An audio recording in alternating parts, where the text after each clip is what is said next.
Sejam bem-vindos ao canal Sonhos Entre Linhas. Nesse vídeo vocês saberão como é ditada a sexta lei do livro As 48 Leis do Poder de Robert Greene. Lei 6. Julgamento. Chame atenção a qualquer preço julgamento. Julga-se tudo pelas aparências, o que não se vê não conta. Não fique perdido no meio da multidão, portanto, ou mergulhado no sentimento. Destaque-se, fique visível, a qualquer preço. Atraia as atenções parecendo maior, mais colorido, mais misterioso do que as massas tímidas e amenas. Parte 1. Cerque o seu nome de escândalo e sensacionalismo. Chame atenção sobre você criando uma imagem inesquecível, até controvertida. Faça escândalo. Faça qualquer coisa para parecer exagerado e brilhe mais do que todos ao seu redor. Não discrimine-os. Diferentes tipos de atenção, qualquer espécie de notoriedade lhe trará mais poder.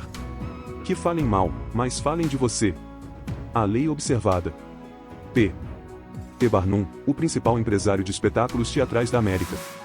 No século XIX, começou a sua carreira como assistente do dono de um circo, Aaron Turner. Em 1836, o circo parou em Anápolis, Maryland, para uma série de apresentações. No dia da estreia, de manhã, Barnum saiu para dar um passeio vestindo um terno preto novo. As pessoas começaram a segui-lo. Alguém na multidão que ia crescendo gritou que ele era o reverendo Ephraim K. Avery, famoso por ter sido absolvido da acusação de assassinato, mas que a maioria dos americanos considerava culpado. A turba enraivecida rasgou a roupa de Barnum e estava prestes a linchá-lo. Depois de apelos desesperados, Barnum finalmente os convenceu a segui-lo até o circo, onde ele mostraria a sua identidade. A Vespa e o Príncipe. Uma vespa chamada Rabo de Agulha muito procurava algo para fazer que a tornasse famosa para sempre. Um dia, ela entrou no palácio do rei e picou o príncipezinho que estava na cama. O príncipe acordou gritando muito. O rei e seus cortesãos correram para ver o que tinha acontecido. O príncipe gritava e a vespa continuava picando. Os cortesãos tentaram pegar a vespa, e cada um por sua vez também foi picado. Todos no Palácio Real correram para lá, rápido a notícia se espalhou e as pessoas vieram em bando. A cidade estava em polvorosa, todos os negócios suspensos. Disse a vespa para si mesma, antes de morrer de tanto esforço, um nome sem fama é como fogo sem chama. Nada como chamar atenção a qualquer preço. Fábula indiana. Uma vez lá, o velho Turner confirmou que tudo tinha sido uma piada. Ele mesmo tinha espalhado o boato de que Barnum era Avery. A multidão se dispersou, mas Barnum, que escapou de morrer, não achou graça. Ele queria saber o que teria levado seu patrão a fazer essa brincadeira. Meu caro Barnum, respondeu Turner, foi tudo pelo nosso bem. Lembre-se, que precisamos para garantir o sucesso é a notoriedade.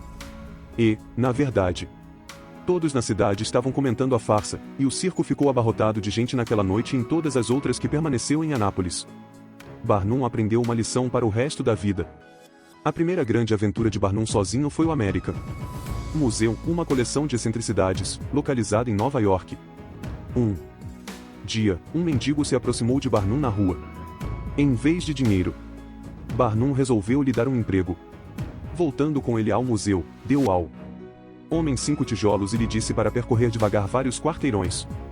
Em determinados pontos, o sujeito deveria colocar um tijolo na calçada, ficando sempre com um na mão. No percurso de volta, ele deveria ir substituindo o tijolo que estava na rua pelo que tinha na mão. O tempo todo ele deveria se manter sério e não responder a nenhuma pergunta.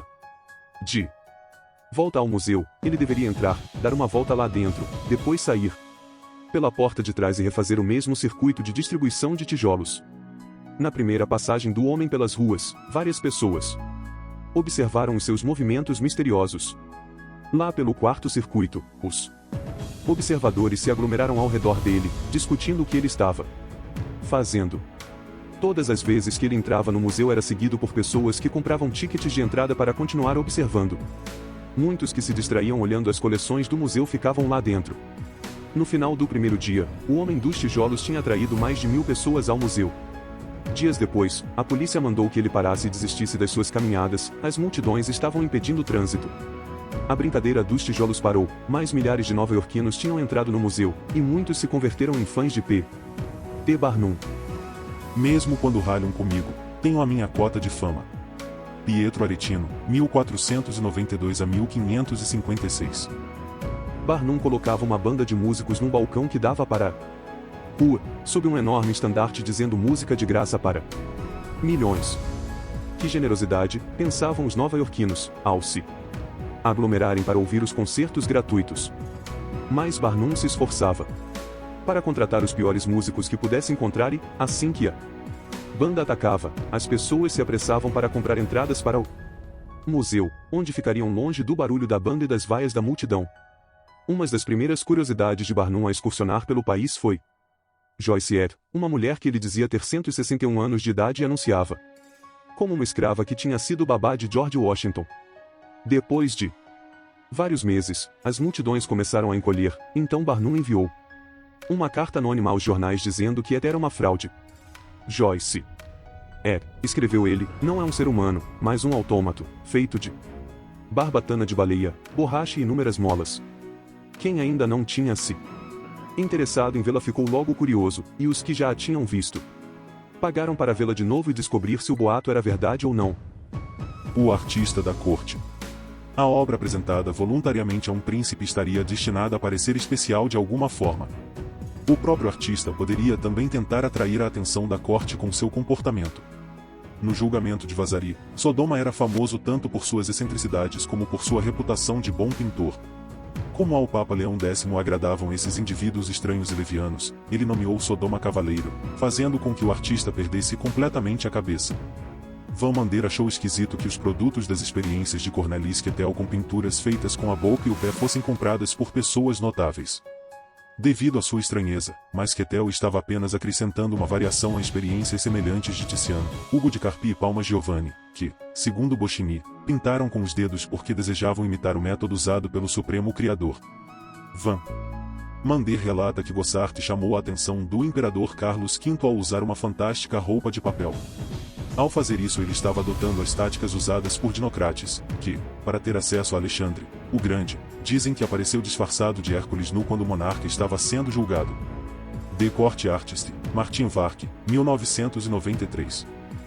Em 1842, Barnum comprou a carcaça do que se supunha ser uma sereia. A criatura parecia um macaco com corpo de peixe, mas a cabeça e o corpo estavam perfeitamente ligados, era realmente uma maravilha. Depois de algumas pesquisas, Barnum descobriu que a criatura tinha sido habilmente montada no Japão, onde a peça já tinha causado um grande rebuliço. Não obstante, ele publicou artigos nos jornais de todo o país dizendo que a sereia tinha sido capturada nas Ilhas Fiji. Enviou também aos jornais xilogravuras retratando sereias. Quando ele exibiu o espécime no seu museu, um debate nacional havia se instalado sobre a existência destas criaturas míticas. Meses antes da campanha de Barnum, ninguém sabia. Nem se interessava em saber o que eram as sereias, agora, todos falavam delas como se fossem reais. Multidões se reuniam em números recordes para ver a sereia de Fiji, e para ouvir debates sobre o assunto.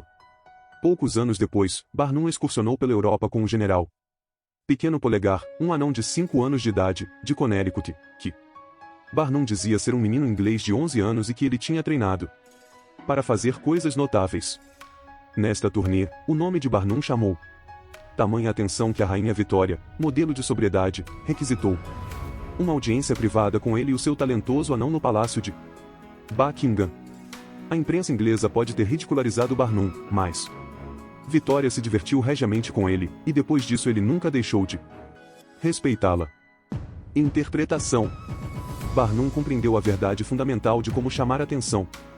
Quando o olhar das pessoas se volta para você, você tem uma legitimidade especial.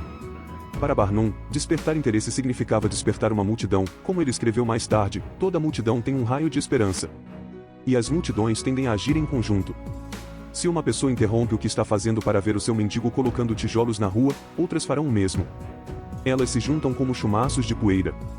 Aí, então, um empurrãozinho, e elas entram no seu museu ou assistem ao seu show. Para criar uma multidão você tem que fazer alguma coisa diferente e excêntrica. Qualquer tipo de curiosidade serve, pois as multidões são atraídas magneticamente pelo inusitado e inexplicável. E uma vez tendo conquistado a atenção dela, não a abandone. Se ela se desviar para outras pessoas, fará isso às suas custas. Barnum absorvia impiedosamente a atenção de seus adversários, sabendo o artigo valioso que ela é. No início da sua ascensão até o topo, portanto, use toda a sua energia, chamando a atenção. Mais importante, a qualidade da atenção é irrelevante. Não tinha importância se a crítica aos seus shows era negativa, ou como o ataque às suas mistificações era caluniosamente pessoal. Barnum jamais se queixava. Se o crítico de um jornal fosse muito agressivo, ele o convidava para uma estreia e lhe dava o melhor lugar da casa. Ele até escrevia cartas anônimas atacando o seu próprio trabalho, só para o seu nome aparecer nos jornais. Do ponto de vista de Barnum, a atenção, negativa ou positiva, era o principal ingrediente do seu sucesso. A pior coisa do mundo para o homem que quer a fama, a glória e, é claro, o poder, é ser ignorado. Se acontecer de o cortesão participar de uma luta num espetáculo público como uma justa, deve assegurar que o seu cavalo esteja belamente ajaezado, que ele mesmo esteja adequadamente vestido, com divisas apropriadas e expedientes engenhosos para atrair o olhar dos espectadores em sua direção com tamanha certeza quanto o imã atrai o ferro. Baldassare Castiglione, 1478 a 1529. As chaves do poder. Brilhar mais do que as pessoas que estão ao seu redor não é uma habilidade inata. Tem de se aprender a chamar a atenção, com tanta certeza quanto o imã atrai o ferro. No início da sua carreira, você deve associar o seu nome e reputação a uma qualidade, uma imagem, que o destacará dos outros. Esta imagem pode ser algo como um estilo de se vestir característico, ou um cacoete da personalidade que diverte as pessoas e elas comentam. Uma vez estabelecida a imagem, você tem uma aparência, um lugar no céu para a sua estrela. É um erro comum imaginar que esta sua aparência peculiar não deva ser polêmica, que ser atacado é uma coisa ruim. Nada está mais longe da verdade. Para evitar ser um sucesso frustrado ou ter a sua notoriedade eclipsada por outro, você não deve discriminar entre tipos diferentes de atenção. No final, todos lhe serão favoráveis. Barnum, já vimos, recebeu bem os ataques pessoais e não sentiu necessidade de se defender. Ele deliberadamente atraiu para si a imagem do charlatão. Na corte de Luís XIV havia muitos escritores e artistas talentosos, grandes beldades, homens e mulheres de virtude impecável, mas ninguém era mais falado do que o singular Duque de Lauzun. O Duque era baixo, quase um anão, e inclinado aos tipos mais insolentes de comportamento.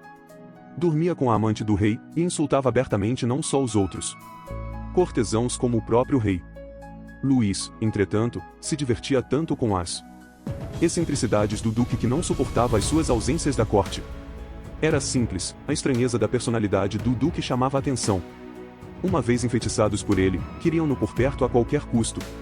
A sociedade gosta de figuras exageradas, pessoas que se colocam acima da mediocridade geral.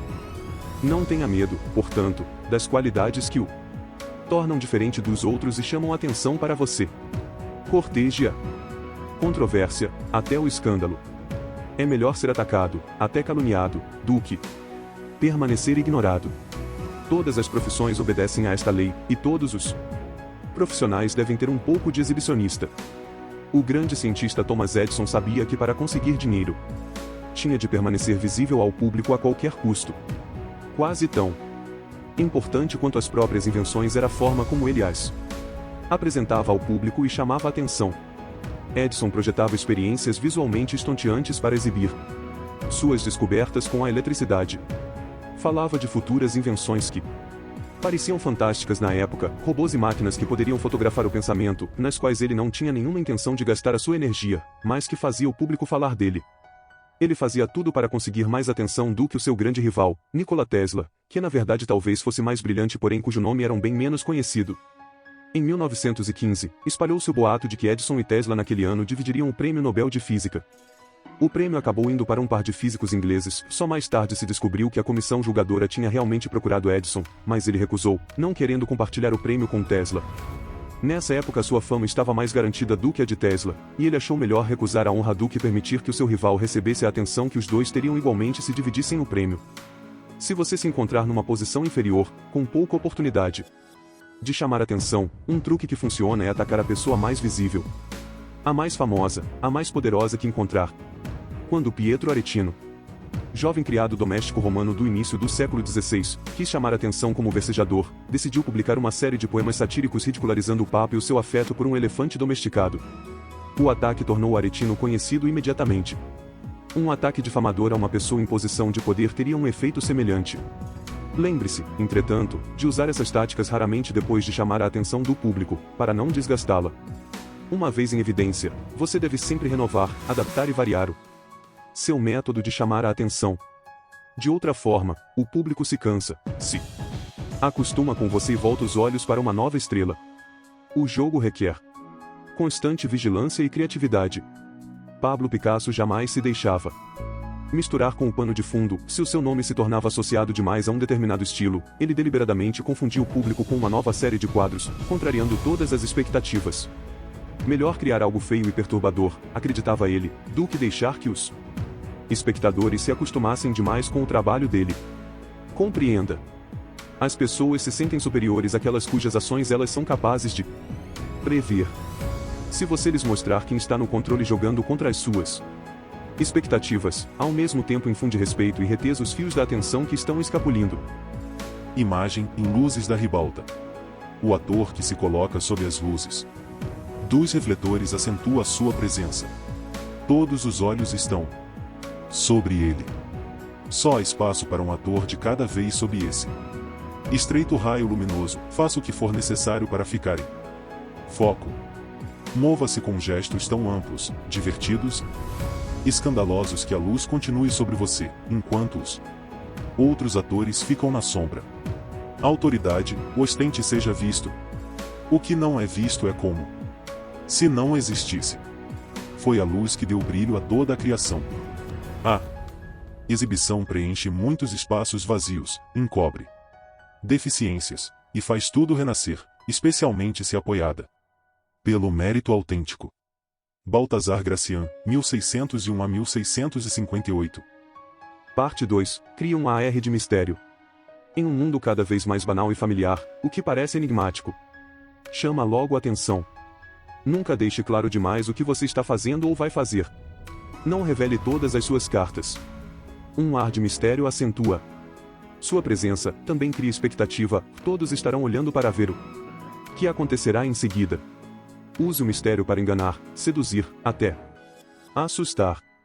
A lei observada. Em 1905, começaram a se espalhar boatos por toda Paris a respeito de uma jovem oriental que dançava numa casa particular, envolta em véus que ia aos poucos descartando. Um jornalista local que a vira dançar relatou que uma mulher do Extremo Oriente tinha vindo para a Europa carregada de perfumes e joias, para introduzir algumas das riquezas da cor e da vida oriental na sociedade já saciada das cidades europeias. Em breve todos sabiam o nome da dançarina, Matari. No início daquele ano, no inverno, pequenas e selecionadas plateias se reuniam num salão cheio de estátuas indianas e outras relíquias enquanto uma orquestra tocava músicas inspiradas em melodias indianas e javanesas.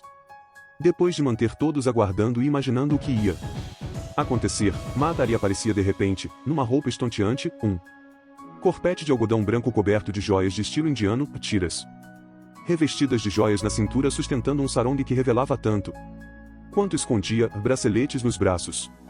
E aí Matari dançava, num estilo que ninguém tinha visto antes na França, o corpo todo oscilando como em transe. Ela contava à sua plateia excitada e curiosa que suas danças falavam de histórias da mitologia indiana e do folclore javanês. Em breve a nata de Paris e embaixadores de terras distantes competiam por um convite para o salão, onde corria a boca pequena que Matarina verdade executava danças sagradas, nua. O público queria saber mais a seu respeito. Ela disse aos jornalistas que a sua origem era holandesa, mas fora criada na ilha de Java. Falava também do tempo que passará na Índia, como tinha aprendido as danças indianas sagradas, e como as mulheres indianas eram capazes de atirar, cavalgar, calcular logaritmos e conversar sobre filosofia. No verão de 1905, embora poucos parisienses tivessem mesmo visto Matari dançar, seu nome estava em todas as bocas.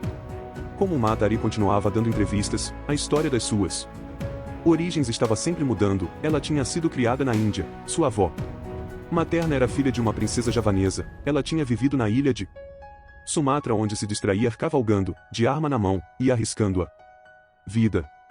Ninguém sabia nada ao certo sobre a sua vida, mas os jornalistas não se incomodavam com as alterações na sua biografia. Eles a comparavam a uma deusa indiana, uma criatura das páginas de Baudelaire. O que fosse que suas imaginações quisessem ver nesta mulher misteriosa do Oriente.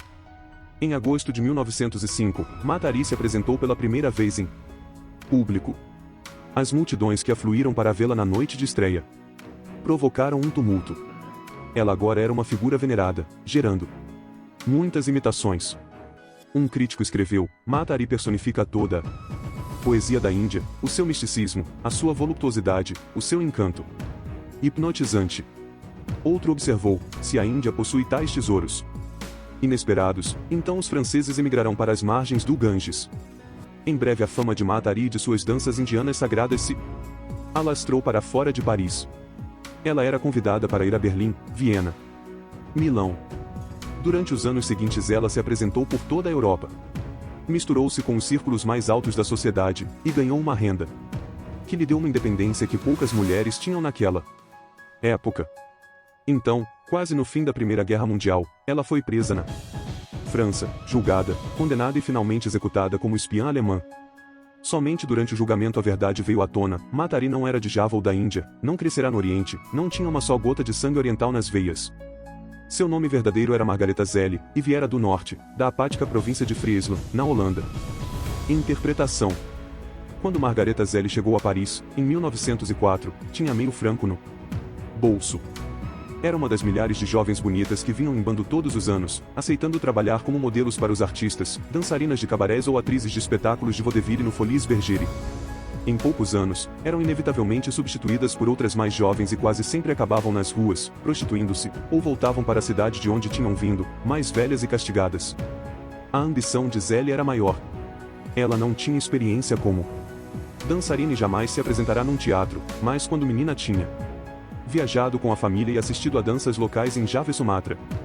Zelle compreendeu claramente que o importante no seu ato não era a dança em si, ou mesmo seu rosto ou corpo, mas a sua habilidade para criar um ar de mistério a seu respeito.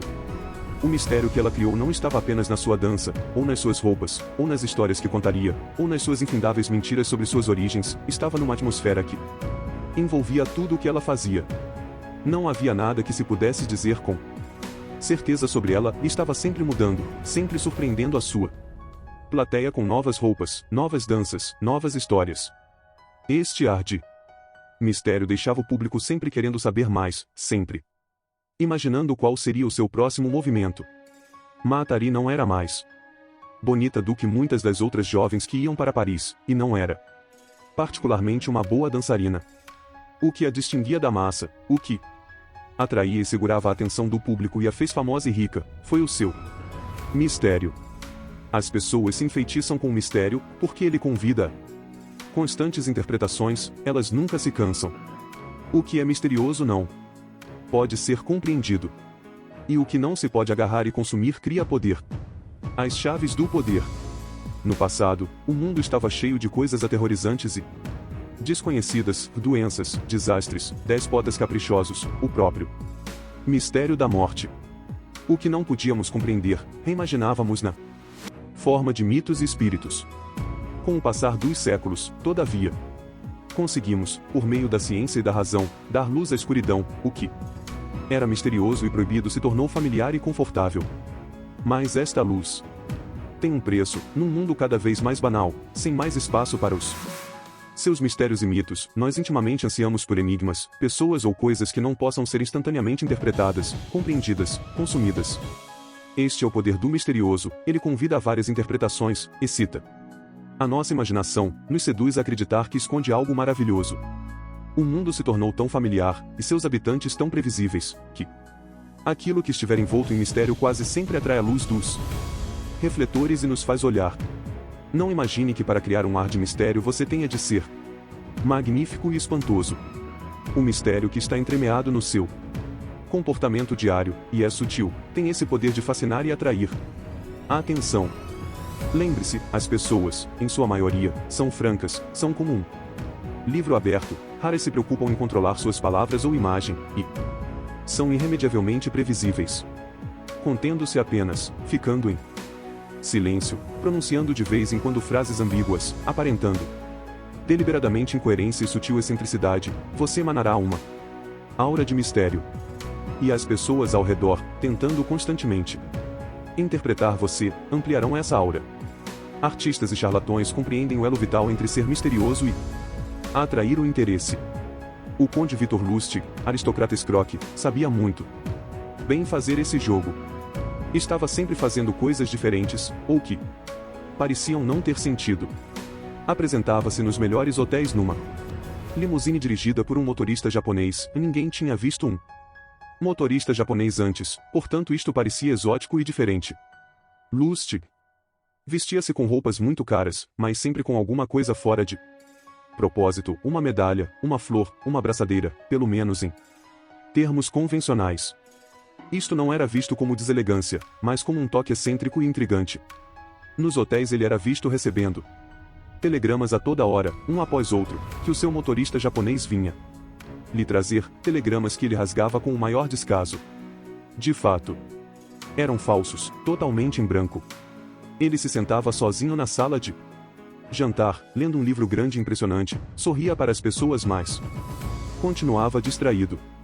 Dentro de poucos dias, é claro, todo o hotel estava alvoroçado querendo saber quem era aquele homem estranho. Toda esta atenção permitia a Lustig atrair facilmente as suas vítimas. Elas imploravam pela sua confiança e companhia. Todos queriam ser vistos com aquele misterioso aristocrata. E, diante deste enigma perturbador, nem percebiam que estavam sendo roubados. Um ar de mistério pode fazer o medíocre parecer inteligente e profundo. Fez Matari, uma mulher de aparência e inteligência medianas, parecer uma deusa, e a sua dança divinamente inspirada. Uma aura de mistério em torno de um artista torna a sua arte imediatamente mais intrigante, um truque que Marcel Duchamp usava com grande efeito. É muito fácil, fale pouco sobre o seu trabalho, provoque e excite com comentários sedutores, até contraditórios, depois recue e deixe que os outros tentem entender. Pessoas misteriosas colocam os outros numa espécie de situação inferior à de tentar entendê-las. Em graus controláveis, elas também evocam o medo que envolve tudo que é incerto ou desconhecido. Todos os grandes líderes sabem que uma aura de mistério chama atenção e cria uma presença intimidante. Mao Tse-tung, por exemplo, cultivou inteligentemente uma imagem enigmática, ele não se preocupava em parecer incoerente ou se contradizer, a própria contraditoriedade de seus atos e palavras significava que ele estava sempre no domínio da situação. Ninguém, nem mesmo a sua própria esposa, jamais sentiu que o compreendia, e ele portanto parecia uma figura exagerada. Isto também significava que o público estava sempre prestando atenção nele, sempre ansioso para testemunhar o seu próximo movimento. Se a sua posição social o impede de envolver totalmente seus atos em mistério, você deve pelo menos aprender a se fazer menos óbvio. De vez em quando, haja de uma forma que não combine com a ideia que as outras pessoas têm de você. Assim você mantém as pessoas ao seu redor na expectativa, provocando o tipo de atenção que o torna poderoso. Feita corretamente, a criação do enigma pode também atrair o tipo de atenção que inspira terror no seu inimigo. Durante a Segunda Guerra Púnica, 202 a.C., Aníbal, o Grande, general cartaginês, ia destruindo tudo na sua marcha sobre Roma.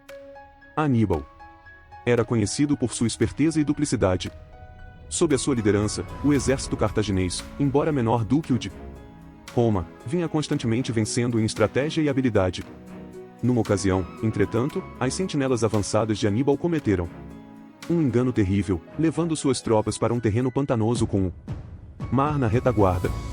O exército romano bloqueou as passagens pela montanha que levavam ao interior, e o seu general, Fábio, ficou em êxtase. Finalmente Aníbal caíra na armadilha. Colocando suas melhores sentinelas nessas passagens, ele arquitetou um plano para destruir as forças de Aníbal. Mas, no meio da noite, as sentinelas viram lá embaixo uma cena misteriosa, uma enorme procissão de luzes dirigia-se para a montanha. Milhares e milhares de luzes. Se era o exército de Aníbal, tinha de repente centuplicado. As sentinelas discutiram exasperadas o que seria aquilo. Reforços vindos do mar? Tropas que estavam escondidas naquela área? Fantasmas? Nenhuma explicação fazia sentido. Enquanto observavam, fogueiras se acenderam por toda a montanha, e uma barulhada terrível veio lá de baixo, como o som de 1 milhão de cornetas. Demônios, eles pensaram. As sentinelas, as mais corajosas e sensatas do exército romano, abandonaram seus postos em pânico. No dia seguinte, Aníbal tinha escapado do pântano. Qual foi o truque? Teria ele invocado realmente os demônios? Na verdade, o que ele fez foi mandar amarrar feixes de galhos nos chifres de milhares de bovinos que viajavam com suas tropas como bestas de carga. Os galhos foram então acesos, dando a impressão de tochas de um enorme exército subindo a montanha. Quando as chamas começaram a queimar a pele dos animais, eles dispararam em todas as direções, berrando enlouquecidos e ateando fogo por toda a encosta. A chave para o sucesso desse artifício não foram as tochas, o fogo, ou o barulho, mas o enigma criado por Aníbal, que chamou a atenção das sentinelas e gradativamente as aterrorizou. Do alto da montanha era impossível explicar aquela visão bizarra. Se as sentinelas tivessem achado a explicação, teriam permanecido em seus postos. Se você se vir numa armadilha, encurralado e na defensiva, tente uma experiência simples, faça algo que não possa ser facilmente explicado ou interpretado. Escolha uma ação simples, mas execute-a de uma forma que desestabilize o seu adversário, com muitas interpretações possíveis, tornando obscuras as suas intenções. Não seja simplesmente imprevisível. Embora esta tática também possa dar certo, ver Lei 17, como Aníbal. Crie uma cena que não possa ser entendida. Vai parecer que a sua loucura não tem propósito, é sem pé nem cabeça, sem nenhuma explicação possível. Se você fizer isso certo, vai deixar todos tremendo de medo e as sentinelas abandonarão seus postos. Chame a isso de tática da loucura fingida de Hamlet. Pois Hamlet a usa com grande efeito na peça de Shakespeare, assustando o padrasto Cláudio com seu comportamento enigmático. O misterioso faz a sua força parecer maior, o seu poder mais aterrorizante. O inverso. No início da sua subida ao topo, você deve chamar atenção a todo custo. Mas durante a subida você deve ir constantemente se adaptando. Não canse o público sempre com a mesma tática. Um ar de mistério funciona como uma maravilha para aqueles que precisam desenvolver uma aura de poder e se fazer notados, mas deve parecer uma atitude comedida e controlada. Mata exagerou muito nas suas invenções, embora a falsa acusação de ser uma espiã, na época a hipótese pareceu razoável porque todas as suas mentiras a fizeram parecer suspeita e nefasta. Não deixe que o seu ar de mistério se transforme lentamente numa reputação de trapaceiro. Mistério que você criar deve parecer um jogo, divertido e inofensivo. Reconheça quando está indo longe demais, e recue. Há momentos em que a necessidade de atenção deve ser adiada, e quando a última coisa que se quer é o escândalo e a notoriedade. A atenção que você chama jamais deve ofender ou desafiar a reputação dos que estão acima de você, não, de maneira alguma, se eles estiverem seguros. Comparado com eles, você não só parecerá mesquinho como desesperado. É uma arte saber quando chamar a atenção e quando se retrair. Lola Montez foi uma das grandes mestras na arte de conseguir atenção. Ela ascendeu de uma origem de classe média irlandesa para o status de amante de Franz Liszt, depois, amante e conselheira política do rei Ludovico da Bavária. No final da vida, entretanto, ela perdeu as medidas. Em Londres, em 1850, ia haver uma apresentação de Macbeth, a peça de Shakespeare, com o maior ator da época, Charles John Kean. Compareceriam todas as pessoas importantes da sociedade inglesa. Disseram que até a Rainha Vitória e o Príncipe Alberto iam aparecer em público. O costume daquele período exigia que todos já estivessem sentados quando a rainha chegasse. Portanto, todos chegaram um pouco mais cedo e, quando a rainha entrou no camarote real, a plateia inteira obedeceu ao protocolo, ficando de pé e aplaudindo. O casal real esperou. Depois cumprimentou o público. Todo mundo se sentou e as luzes foram se apagando. Aí, de repente, todos os olhos se voltaram para um camarote. Oposto ao da Rainha Vitória, uma mulher surgiu das sombras, e tomou seu lugar depois da rainha. Era Lola Montez. Ela usava uma tiara de diamante sobre os cabelos escuros e um longo casaco de pele sobre os ombros. As pessoas sussurraram pasmas quando o casaco de arminho caiu, revelando um vestido decotado de veludo vermelho. Girando a cabeça, a plateia podia ver que o casal real deliberadamente evitava olhar para o camarote de Lola. A plateia seguiu o exemplo de Vitória, e pelo resto da noite Lola Montez foi ignorada. Depois daquela noite, ninguém da sociedade elegante ousou ser visto em sua companhia. Todos os seus poderes magnéticos se inverteram. As pessoas fugiam ao vê-la. Seu futuro na Inglaterra estava encerrado. Por conseguinte, não pareça estar excessivamente querendo atenção. Porque isso é sinal de insegurança, e insegurança afasta o poder. Compreenda que existem momentos em que não é interessante para você ser o centro das atenções. Na presença de um rei ou rainha, por exemplo. Ou o equivalente, incline-se e fique na sombra, não entre em competição. Imagem: na dança dos véus, ou os véus envolvem a dançarina. O que eles revelam excita. O que eles escondem aumenta o interesse. A essência do mistério. Autoridade: quando você não se declara imediatamente, cria expectativas. Misture um pouco de mistério em tudo, e o próprio mistério despertará a veneração. E quando você explicar, não seja muito explícito. Desta maneira, você imita o jeito divino quando faz os homens ficarem observando maravilhados. Baltazar Gracian, 1601 a 1658. E assim chegamos ao final da Lei 6. Espero que tenha sido útil para você o aprendizado, com sabedoria, dessa lei em sua vida. Obrigada por terem ficado até aqui. Se gostaram, deixem o like e compartilhem. Até o próximo vídeo com a Lei 7.